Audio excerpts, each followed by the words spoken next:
All right, let's give it up for Nolan one more time, everybody. Roman incarcerated for 10 years for a crime he did not commit.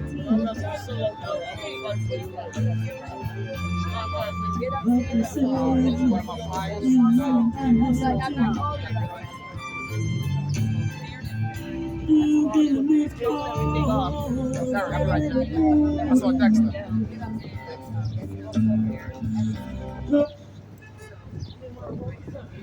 All right. Why are we here?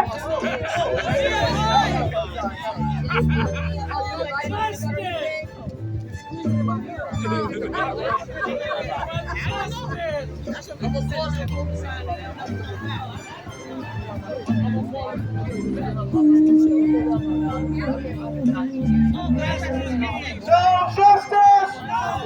No justice! No. No justice! No justice! What do we want? Justice! What do we want? Justice! What do we want? Justice! When do we want it? Now. When do we want it? Now. When do we want it? Now. All right. Now let's see if y'all remember why y'all here. Why are we here? To be a voice! Why are we here? To be a voice! Why are we here? To be a voice! Why are we here? To be a voice. All right. All right. Okay, I don't know what happened to our get up, stand up song, okay, but anyway. All right. Get up, stand up for your rights. Get up, stand up for your rights. Get up, stand up. Don't give up the fight. One more time. Get up, stand up for your rights. Get up, stand up. Don't give up the fight. Don't give up the fight. All right. What do we want? Justice! What do we want? Justice! What do we want? Justice! And when do we want it? Now! When? Now! When? Now! And now I want y'all to say right now. When? Right now. All right, we're in front of NationalAction's office, everybody, and we are out here making some noise, being a voice, and we are starting some good trouble. All right, let's say we started some good trouble. Good trouble! What we started? Good trouble! What are we starting? Good trouble! What are we starting? Good trouble! Good trouble. We out here with our peaceful rally with Nolan and Keith for their exoneration. We're out here protesting and rallying very peacefully outside of DA NationalAction's office.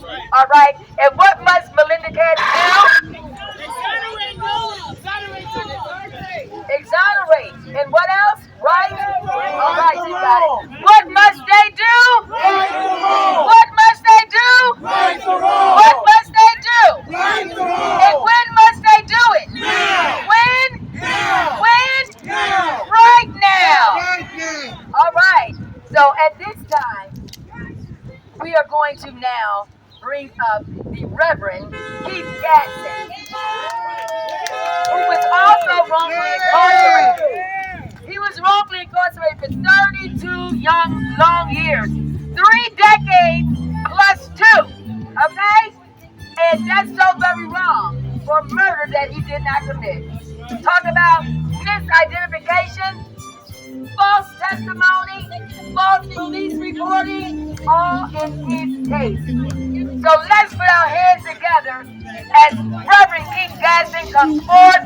And the song he is playing now is a song that he wrote while he was behind the walls, in prison, in his jail cell. So that's the song that he's playing right now, everybody. He wrote that himself in prison. So let's give Reverend Keith Gadson a big round of applause as he comes forth.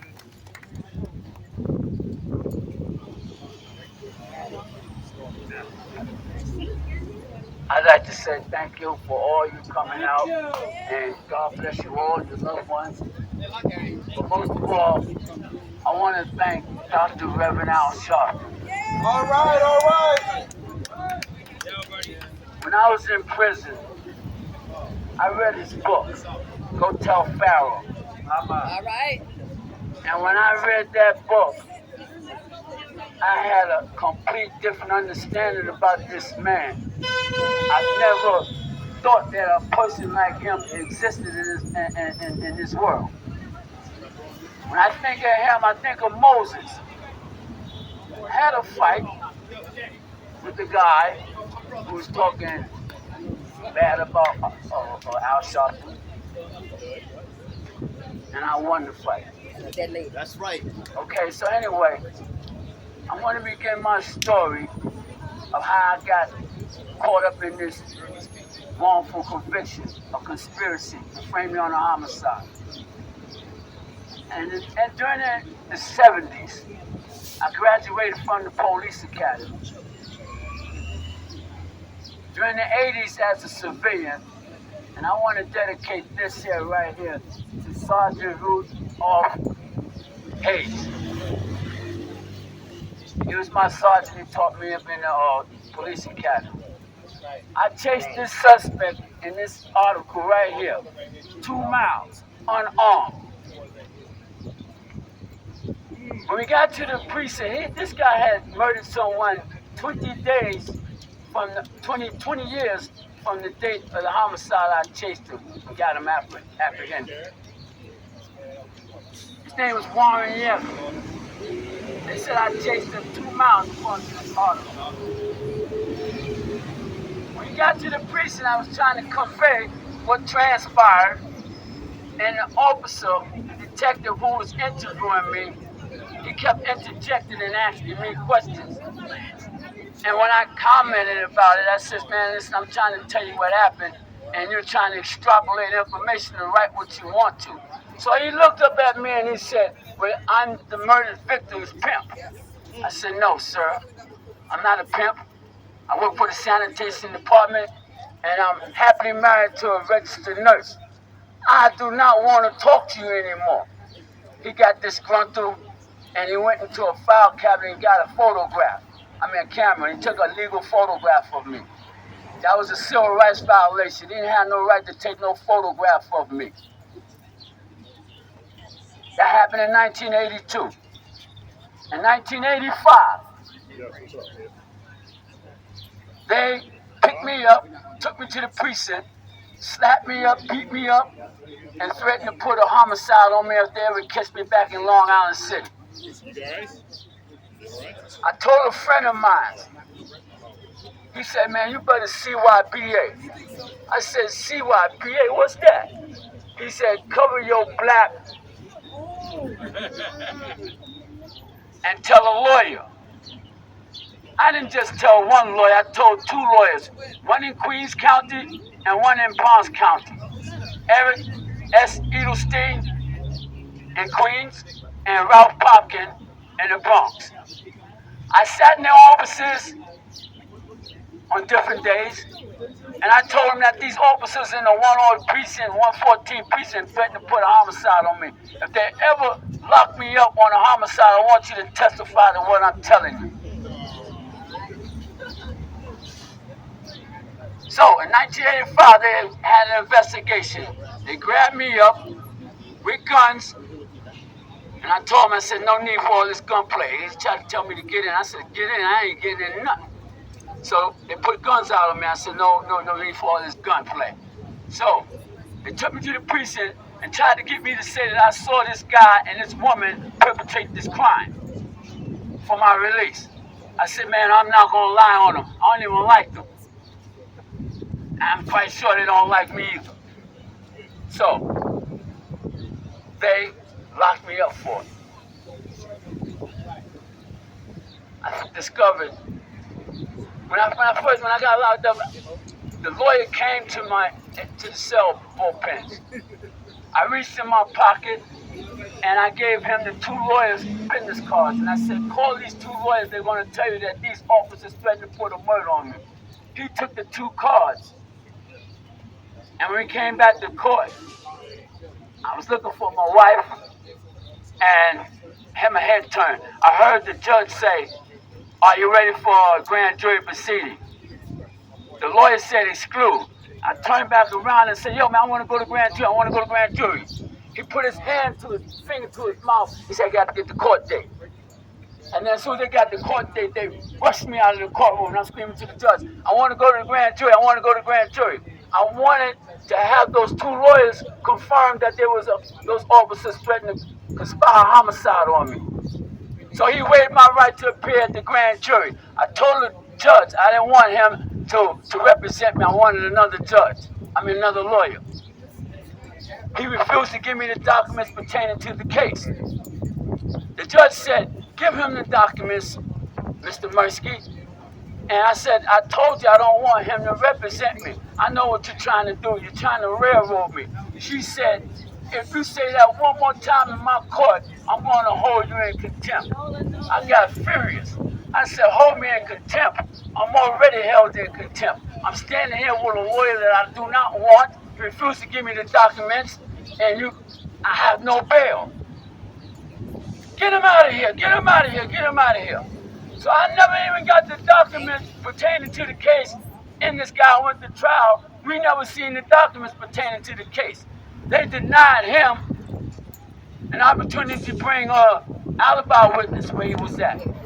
And let him bring down one alibi witness. I had an alibi witness, a friend of Duke Ellington. She was a widow of a medical doctor. She testified. She was a friend of the famous jazz musician's sister, Ruth Ellington. I was with her tonight, painting and plastering. She testified to that. She's my paint client, and I was a teenage parent at 16, and I painted for a living and went to school at night. And so, when he, in the ending summation of the trial, he told the jury that I didn't know that my co-defendant, William Bradley, possessed a gun and was going to intentionally shoot and kill the deceased. And all the time he was saying it, before he came into that bogus affirmative defense, he mentioned Miss Dorothy King's name. That was my alibi witness. He waved his hand down, gave a body gesture that it was a lie. And then he walked over to my co-defendant, stuck his finger in his face and was going up and down like that. He said, "Ladies and gentlemen, my client Keith never knew that William Bradley possessed a gun and was going to intentionally shoot and kill the deceased. I submit that you cannot convict my client of intentional murder. I rest my case." I had 2 counts of murder, felony murder and intentional murder. They acquitted me for intentional murder and found me guilty of felony murder, stemming from a robbery that was never even proved. They said we took this man's car, but the witness never even said at the trial that we got into this man's car. Now, when I came home, I went back to the scene of the crime and I reacted to murder because there was a real serious contention about the distance. And I stood where this witness so-called person who had seen this, and I asked 2 college students, I said, "If I was standing 15 feet at the far end of the corner, would you be able to identify me?" "Oh, no, sir. Oh, no, sir. That's too far." Both of them said that, a male and a female, right? And so we just recently reacted to murder. Bryce Benjen, he didn't come out there with the camera crew or video crew. Where's Lee? Right here. Come here. Thank you. This brother right here, he has stood by me from the time that I told him the situation with my case. He's been out here in the cold with me, freezing weather, video and everything. He was at NAM, video in the situation with NationalAction and all that. Yeah, help Sammy. This man, Yeah, he deserves applause. Yeah. He was out there and he videoed yeah. the reactor to murder. Yeah. And my lawyer and the DA stood where this woman said she saw me and this other guy perpetrate this crime. And Attorney Eric Kleiner, he said that it was more than 2.5 football fields away. The only thing they could see was me waving my telephone light in the air. Is that an ID? No. 2.5 football fields? No. If you're in one football field and you're up in the stadium, they have binoculars Yeah. trying to look at the numbers. That's right. So imagine 2.5 football fields away. You stand on 125th Street and somebody that's standing on 135th Street saying that they saw you perpetrate a crime? No justice. No peace. Okay, the witness said it was a yellow cab. The guy that got murdered, his car was black. They asked her to make an expert. She said she saw this murder took place. She stood at the homicide map and she hummed and hemmed and hawed, and the lawyer urged her, Your Honor, would you tell her to make an expert? She said she saw this. Out of frustration, she said, somewhere in the middle. Bam, bam, got back on the stage and said, wait a minute. The lawyer said, wait a minute. Did somebody make a deal with you to testify against these defendants? You said it was a yellow cab, but the victim's cab was black, a private-owned cab. And now you're saying it was somewhere in the middle? Didn't you know it was 15 feet from the father's coin? He said, wait a minute. Somebody make a deal with you to testify against these defendants? What she said? She said, yeah, but it wasn't supposed to go like this. Oh, no, she didn't. The DA jumped up out of his seat and shouted, I object, Your Honor. The corrupt judge, she put her glasses down and pointed to the stenographer and said, strike that from the record. Jury here disregard this witness statement. She's been on the witness stand for an hour and 15 minutes. We're going to adjourn the case over the weekend.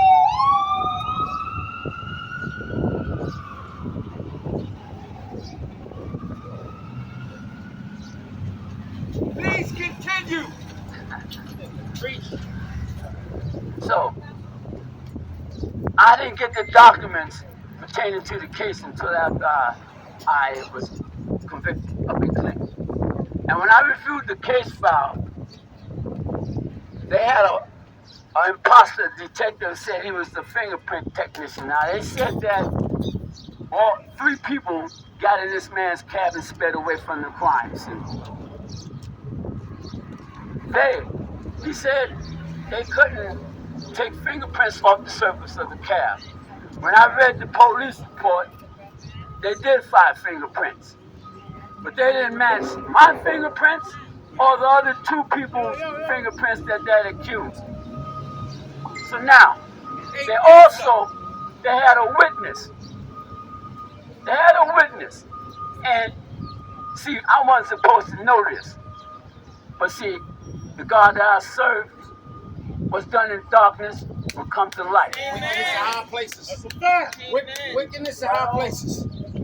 He said he went back to the scene of the crime, and there was a camera with a light. Surveillance camera.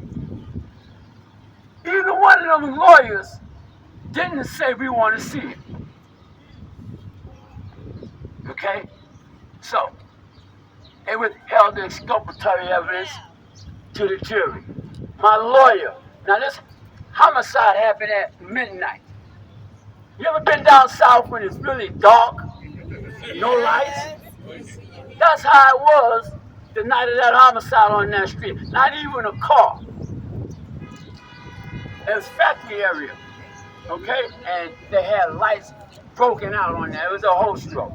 Okay? So now,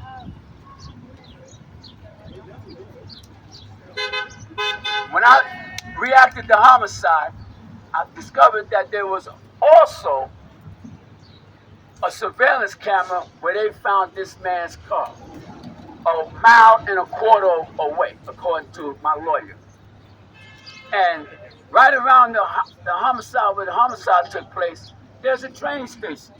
But yet they said we got in this man's car, and I told Bryce Benjamin 30 fingers between 3 people was not in that man's car.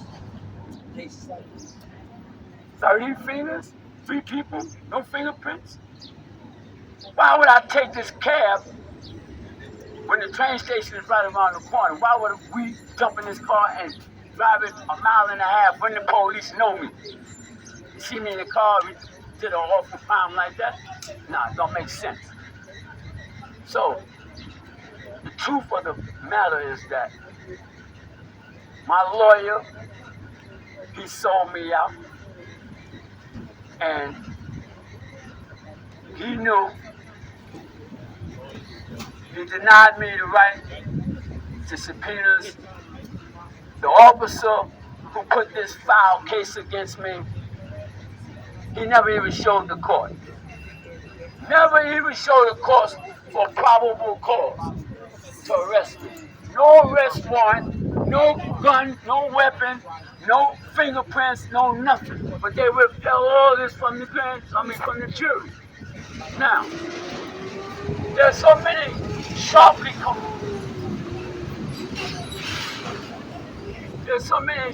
conflicting testimonies from this witness, so-called witness, fabricated witness. There's different statements that were made at the grand jury. At the grand jury, she gave me and this guy's first name and last names, and the person who, his wife, all our names. In the police report, it says that she told one detective that she was out that night but didn't see anything. They excluded that detective from the trial. Evidently, she was telling the truth from the evidence that I have to show a conspiracy. Okay. I'm going to say this. Putting innocent people in prison for homicides that they didn't perpetrate, you leave society unprotected from the depredations of criminals who perpetrate serious crimes. During the 80s, while I was locked up, they must have had a serial killer out here on the street, because if you research it, there are a lot of cab murders going on. A lot. Not just one, they was finding a lot of cab drivers murdered. Think about it. Think about it. I have a lot to say, but I don't like it. And I can't stand talking about my case because I keep reliving it. Right. I keep reliving it, and I spoke to a DA. I spoke to a DA in here, and her name is Colin. What's her name? Colin. Then I got overwhelmed and I started crying. I had guys start crying. The worst thing that ever happened was I was a teenage parent. I was 16 years old. Her mother left, took a couple of things, and left. I had to tell my mother that I had to move out, that Sheila was pregnant, and her mother took the things and just disappeared. And I can't leave her up there by herself. And so I had to quit school in the day, and I blew a basketball scholarship and go to school at nighttime and paint for a living. So I had to think like a man at the age of 16. But I was always a thinker. When I was 8 years old, I was shoe shining on 42nd Street and hustling cabs in the back of Grand Central Station. Those days are gone.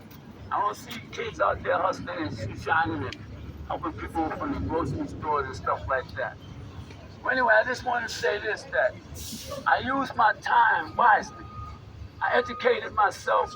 I graduated from a New York Theological Seminary, and for 3.5 years I obtained A's and B's, and I got 1 C. And I was for about half an hour to change that C. I studied music and art. I cannot get a job. I haven't worked for 2 years.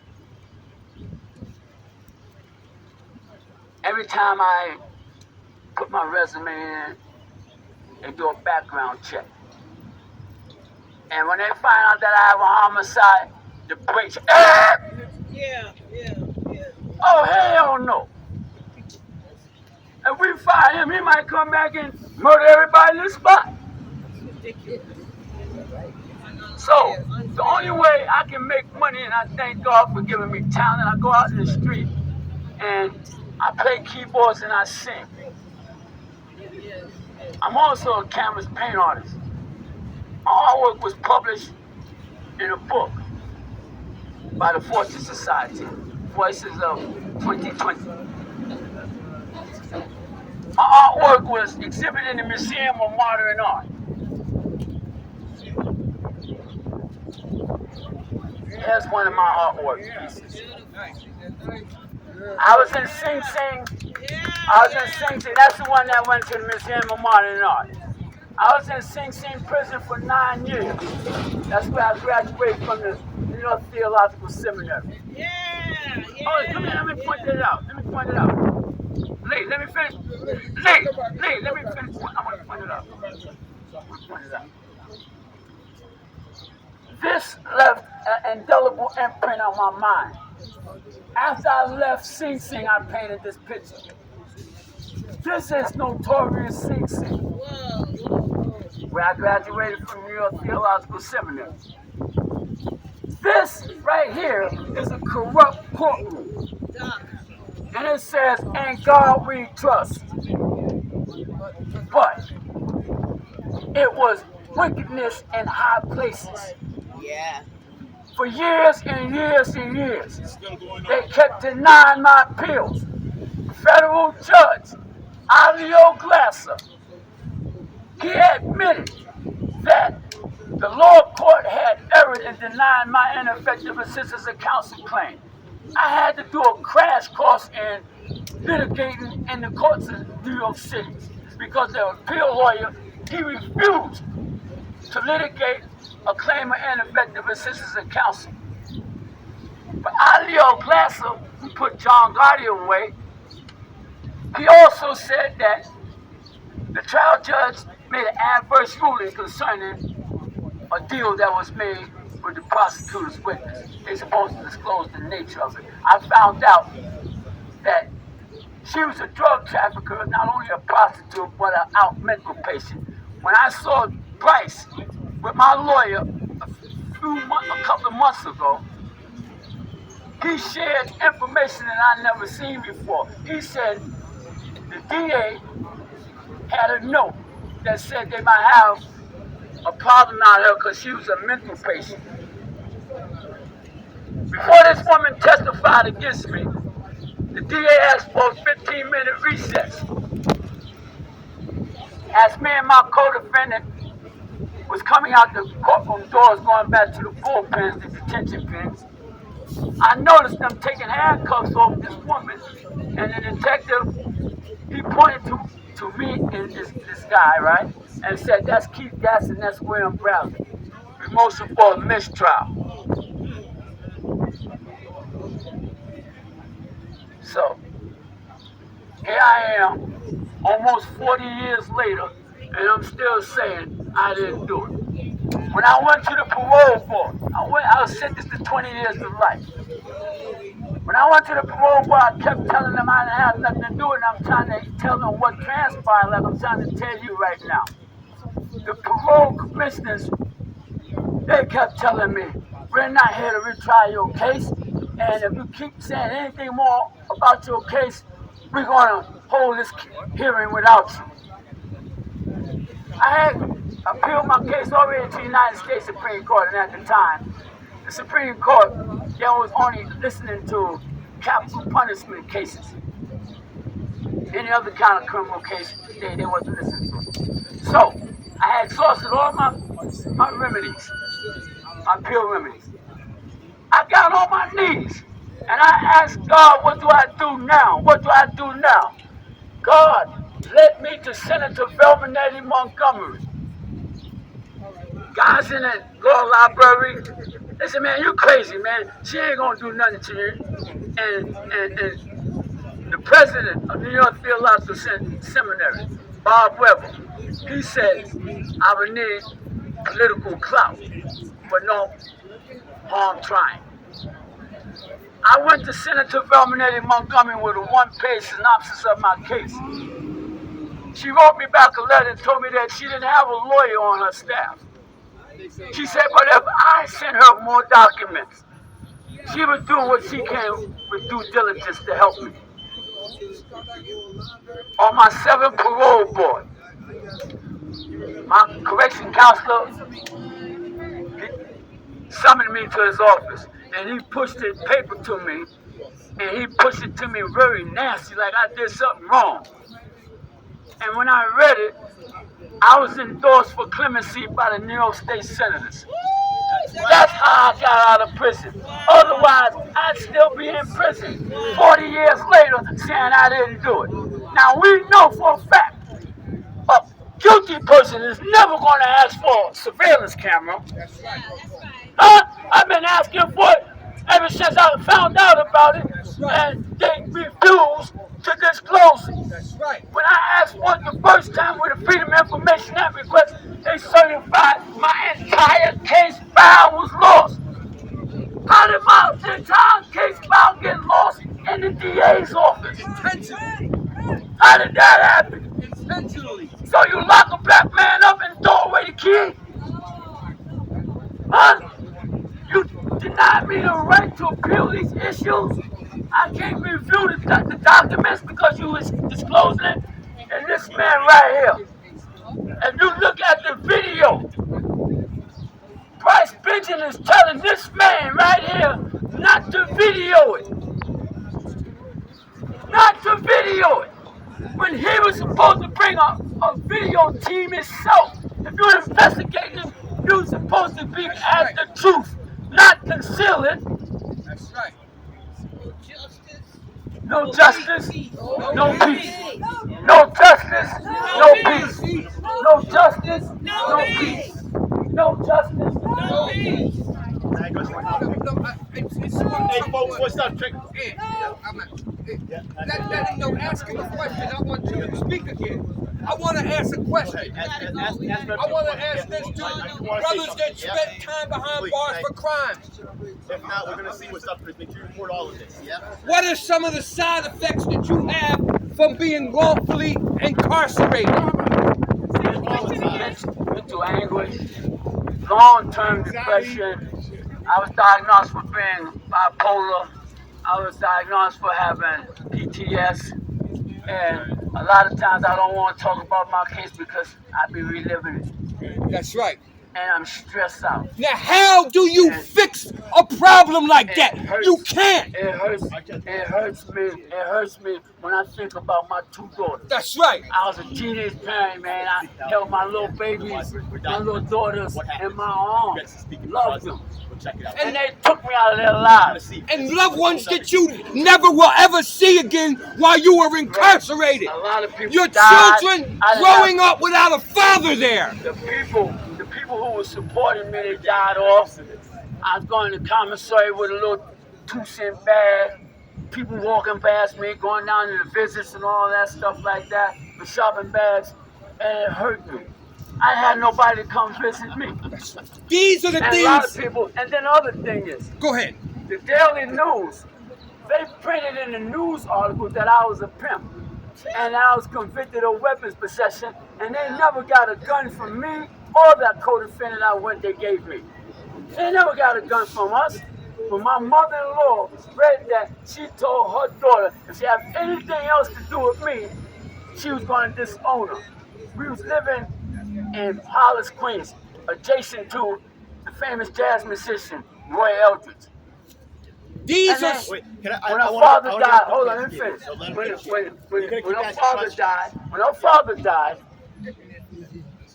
she went down south with her mother to build a swimming pool on the home that they had down south. And I went to stay with Miss Dorothy King, a friend of Ruth Ellington, that's Duke Ellington's sister. And she was the Eastern Star. And on the night of that homicide, I was painting and plastering. And if you look at my marriage license, it says usual occupation, painter. That's what I was. And when I was in prison, God took that big paintbrush and gave me a little tiny brush. Amen. Amen. A little tiny brush. And gave me talent to play keyboards and sing and write music. But the mental anguish, oh my God. All right, folks, check it out. I don't need the microphone. All right, wait a minute, I don't need wait a the minute. Hang on megaphone, for 1 second, please. All right, so We're almost finished the rally. We know that we have some elderly people here that have been out here since 9:30, 10 o'clock this morning, okay? And our director of operations for the National Association, National, yeah, man, okay? Guess what? Okay? Yes, okay. My mind is like fried right now, okay? All this talk I've been doing. The NationalAction Network, okay? You know, so we have to start wrapping things up. But what I am going to do, DJ L7, he has been very instrumental because he was here in Queens when I was here last year in the cold with his DJ equipment. He's been very instrumental with advocating for both Nolan and for Keith. So he has some solutions here that he wants to talk about. So we're going to go ahead and let him do that really quickly. Oh my God, thank you so much, yeah? You know, I've had a long struggle, right, in terms of getting recognized for my work. Chris has been part of documenting that.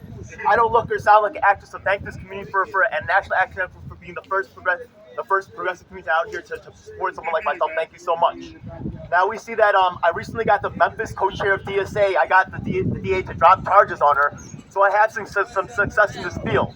Now today we can see that the press, National Action Network has a strong network. They were able to bring in Vocal. They were able to bring in Stop False Police Reporting. I want to recognize Ruth McDaniels, other people that have been here in the struggle for a long time. I want to recognize their work.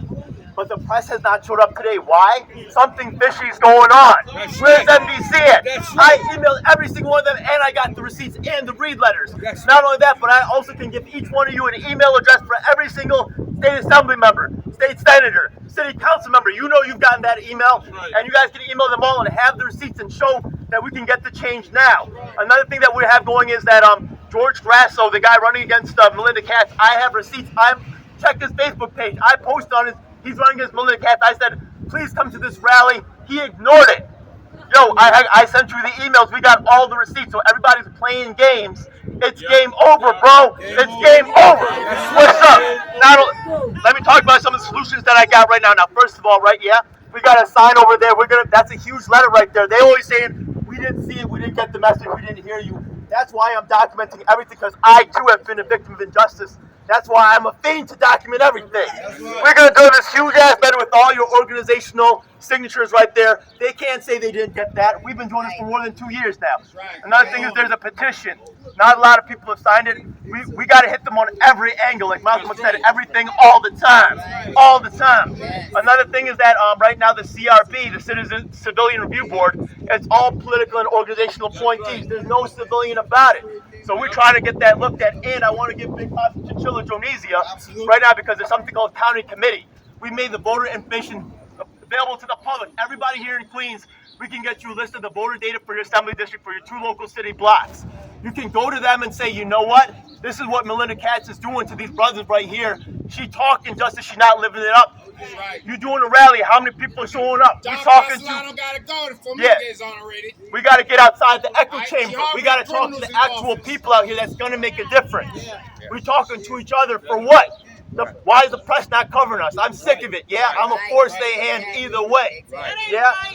So right now, there's other fights going on. Like New York is the only state in the country that has some type of thing where they do not allow you to get care packages from your family. You got to buy it through the system. That's ridiculous, yeah? And the thing is that we need to actually start spreading information on these fights. New York State is the only one in the country that has this stupid rule. It's just so stupid, yeah? Props out to I know sometimes my man, thanks to Christopher Leon Johnson for carrying my message. I know sometimes I got Vocal, but Vocal sometimes does good work too, yeah? I hope you can be allies with us. Yeah, black people, once again, you all struggling a lot. I also have people with disabilities, all kinds of issues, people that are overlooked, yeah, because I myself do not look or sound like an activist, so I'm here to help other people that don't get help, you know what I mean? Thank you so much for listening to me. I hope you get some real progress. Once again, email me, dj7.com. I'll email the list of every single state senator, assembly member, get you the voter information, everything, yeah? Let's go. Thank you. All right, let's give it up for DJ L7. All right. So we really thank all of you for coming out today.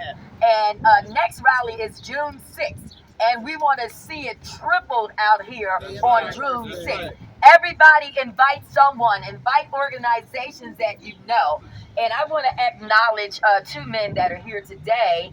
And we're going to see about having them, be part of this next time in June. Rabbi Garth for Queens County. Wave your hand. All right. Come right here so we can see you in the camera too. All right, that's Rabbi Garth, everybody. All right, and he says he is one of the actual founding members of NAN back in the 80s. All right, so let's give it up for him. And then also, we have standing next to me, Dr. Burchell M. Marcus. He's the Director of Community Advocate Development Organization. Okay? And again, I want to thank everybody that participated today. Let's give it up for Anthony Dulcie. Come on up here, Anthony. All right. All right. Let's give it up for Neil Berry. Come on up here, Neil. Neil, come on up here. Okay. Let's give it up also for Victor Pate. He had to leave, and he gives his regards. He's going, preparing for his vacation. So that is awesome that he took time out today to be here with us. Okay. So let's give him a big round of applause. Victor Pate, the chairman of the New York chapter of NAN's Second Chance Committee. All right, let's give it up for Vincent Moto, Pennsylvania Historical Exoneration. Come on up here, Vincent. Yes. And I want to make sure I don't forget nobody. Is Debian. Oh, there you are. Let's give it up for our candidate running for DA here in Queens County, Attorney Debian Daniels. Okay.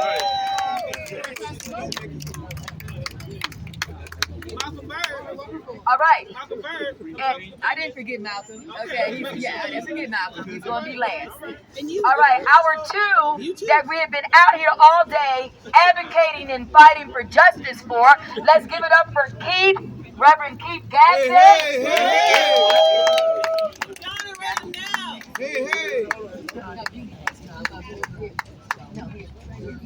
All right, and also Nolan Farrell. Come on up here, Nolan. Nolan Farrell. Yep, come on. Okay, and move on in some deal. All right, and I need somebody to take a picture of us. Okay, and last but not least, we have our Director of Operations for the National Action Network, Pastor Malcolm Bird. Thank you. No, I'm good. It's good. She's good. All right, so go ahead and take a picture of us today that participated in this rally, the speakers of the rally. All right? And we, again, thank you so much. I'm going to keep talking while y'all snap the pictures, okay?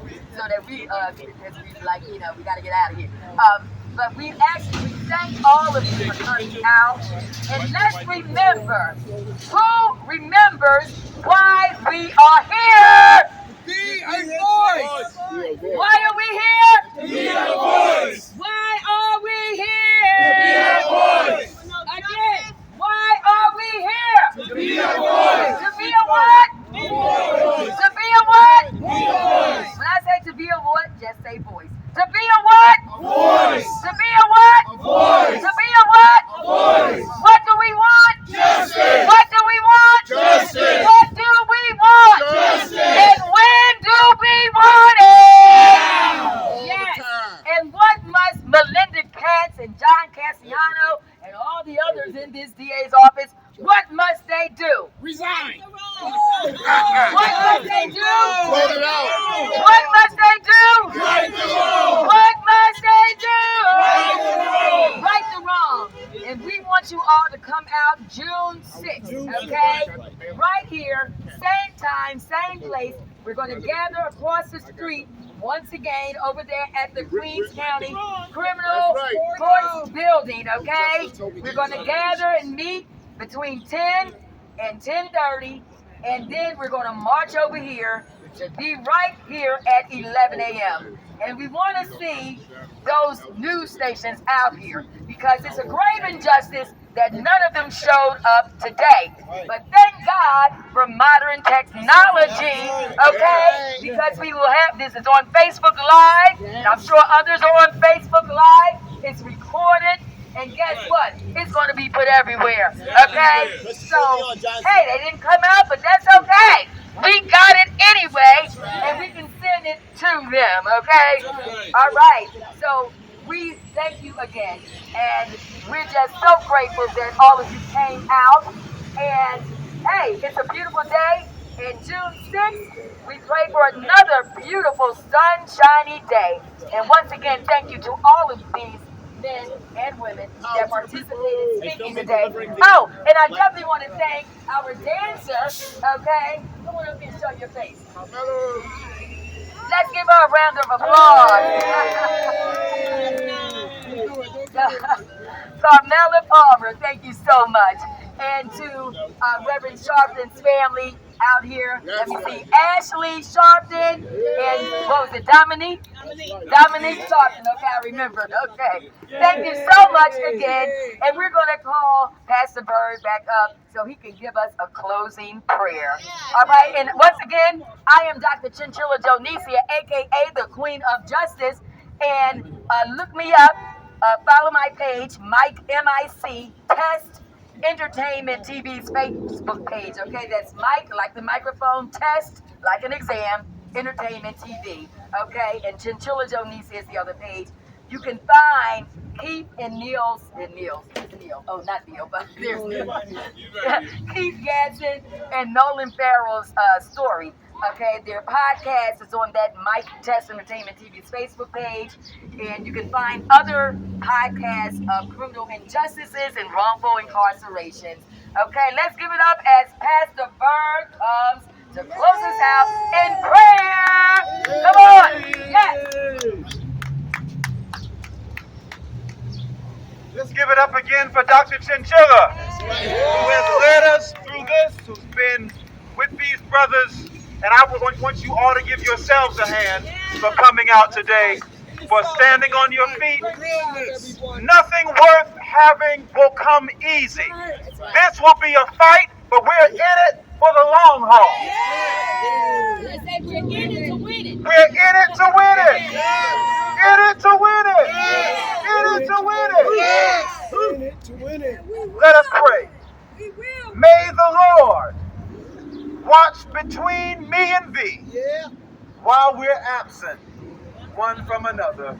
Amen. Amen. And also, I'm so sorry, I meant to mention, I want to thank Reverend Al Sharpton and the House of Justice.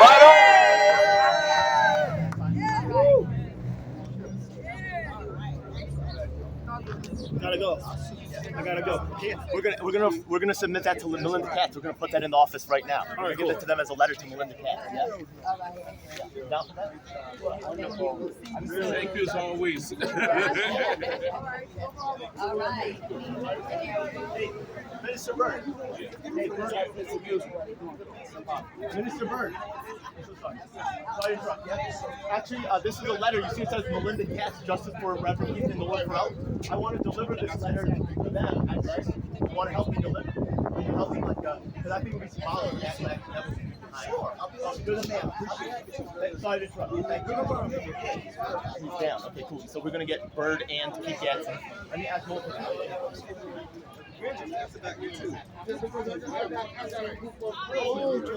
We had the home.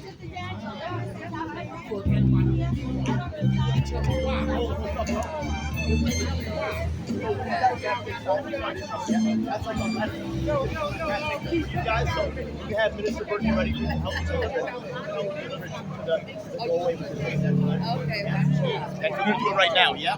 Okay? Hey, I really gotta go. Okay, I'm sorry, yeah, well, let's do it right now. Please, I gotta go somewhere.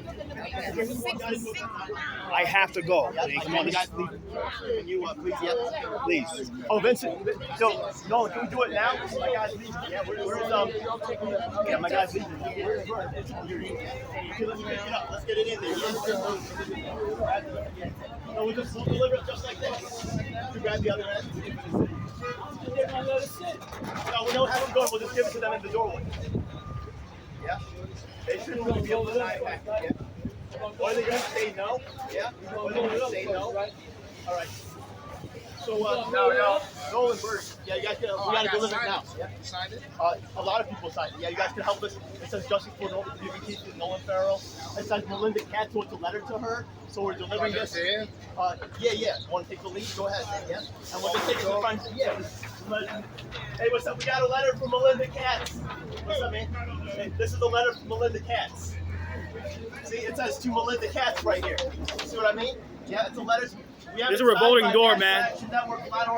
Can you take this, sir? There's a revolving door. Interferes with delivery. That's mail, man. Isn't mail federal? This is just a letter to NationalAction. This is a letter to NationalAction. You have the evidence of them, right? We have a letter signed by National Action Network, local New York, a lot of supporters. We just want to submit this letter that other people signed. What's going on? Yo, we're trying to deliver this letter. Yeah, we're asking for justice. 10 years, 32 years. What's going on? Yo, they said no. Yo, NationalAction. There's a revolving door. Hey, there's a revolving door. Oh, he locked it too. Wow. I like the way you think, Chris. I like the way you think. They're not going to open that door. Hey, thanks for doing that, though. Appreciate it. Roll it up and have it for the next time. No, listen. Yeah, just keep getting signed every time we come. Let's do it, yeah? Yeah, I got you, bro. guys. Right. Take care, all right? Thanks so much, No problem, man. Yo, Christopher Leon Johnson got my back, thank God. Without him, Look. I would have made it on today. Yeah. Look. And when you finish it, right?